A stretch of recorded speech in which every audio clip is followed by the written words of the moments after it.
So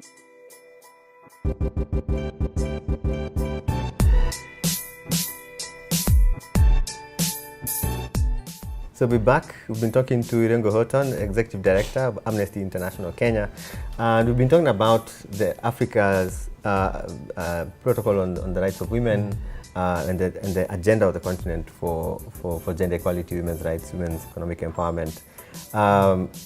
But I'd like to ask, a question that comes up with a lot of these conversations around gender and gender equality, feminism. So who's a feminist? How do you define, feminism and a feminist? So I think, first of all, with all isms and all positions, there are several interpretations. My own, first of all, let me just declare that I am a feminist, and that position I took in 1998, around the time that Levina Makasa was killed, or committed suicide. I define it in a particular way. So gender injustice for me is the misuse of power and privilege in the hands of one sex, in most cases male. And I am committed to destroying the systems that allow that to happen. And the primary system is, of course, patriarchy, which allows for the life opportunities of a boy or a man to be substantively more than that of a girl and a woman. So I would say I am a feminist. I think there has been a bit of a debate about male feminists, and I think the debate against men being able to adopt this label or to declare themselves as feminists comes from a concern that they may then begin to dominate the debate also, because I think one of the things that I've also had as a principle is that I will not, first of all, apply for positions that are seeking to transform gender justice issues. I know that there are men who have taken on the roles of executive directors of women's rights organizations or gender officers. But for me, I think one of the most important things for us as men is not to deny space and resources from women who would like to find their voice, to find their activism and define the feminist movement. So I think as men, we cannot define that movement. We can be in solidarity with women who are feminists. All right. So I can be a feminist. You can be a feminist. Excellent. You too can be a feminist. Excellent. Me too. Me too. Excellent. So Maputo is now at 15. It's in its solidly. It's now in its teenage years.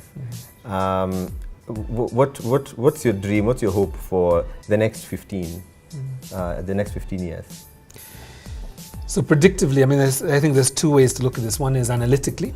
What are the trends telling us? What are the scenarios that are probable? And the first thing we have to recognize is that any attempt to work with a probable scenario is doomed to fail. All right. Because there are so many spinning trends.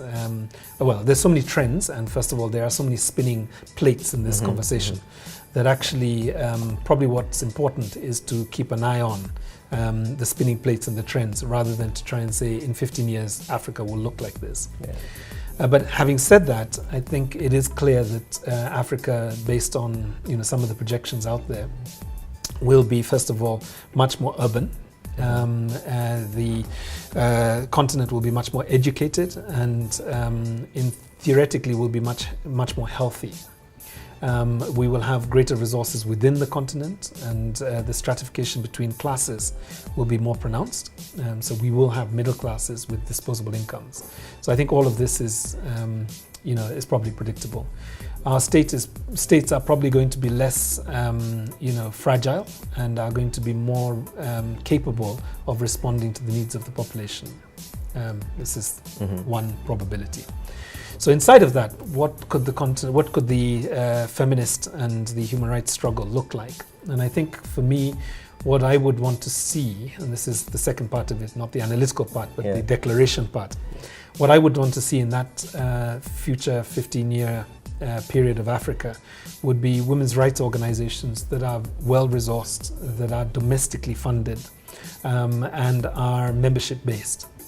That they are essentially in all the spaces, not just the rural and urban spaces, but even looking at public and private spaces. That there are, the leadership is much less, will come from people in their 20s and 30s rather than people in their 50s and 60s. Because the demographics are such that, you know, people under 35 will not just be 60% as they are now of the population. It will be probably 65, 70% by that point. Yeah.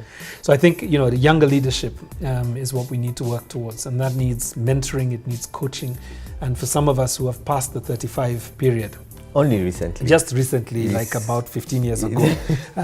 For us, I think what we need to do is we need to get out of the way and begin to respond to the new energies that are, you know, are beginning to come from below. Yeah. All right, that's a good vision. We want to, of course, support all this. I'm personally invested in raising the game, you know, for the industry, making sure that we're bringing with us younger people with the energy and the innovation to do a better job than we are. I mean, I can share an anecdote. I was working for Oxfam. I was the Pan-Africa director, and it was I think I was into my 6th year. And that morning I was sitting there looking, and I was going through performance objectives and appraisals, and I was writing proposals. And by about 12 o'clock I got depressed. Felt very blue. So I went into this very blue space. So I left the office and walked around the office in Kilimani. And I was like, okay, what happened to me? You know, I didn't come to the NGO sector to be managing other people. I didn't come to the sector to be writing proposals to donors. These are the things that are tedious. And then it hit me. How old are you now? So at that point, I was about 45. And I thought, when I was in my 20s, who were in their 40s, and what were they doing? And I realized that for me to have had all the fun of activism and advocacy and networking and all that work out there, they had to have been a 40-year-old who was essentially creating the structure and the architecture and the organizational capacity for me and support. And raising the money. Yeah, and raising the money for me to spend it. Yes. So I recognize that actually my time has probably passed from purely doing individual activism to creating institutions that allow for people like me who are in their 20s, who I used to be able to grow and to be able to have impact. I felt much better. In fact, I walked back to the office and I was even whistling. I am encouraged because only in a few years I shall be 40-something. You'll be on 4th floor. And I am already on the 4th floor. Oh, you mean the 5th floor? You're being polite. Yes. But I'm already working on the institutions before I get into a blue space. Yeah, it's very important. Well, thank you very much, Irungu. It's been a pleasure. Thank you. Thank you so much. Irungu Houghton, Amnesty International Kenya, Executive Director. If you want to keep track of a whole lot of these conversations on data, and specifically the series on Maputo at 15, please remember to subscribe. And for additional information, visit the africaopendatanetwork.org website. We'll see you again next time. Bye-bye.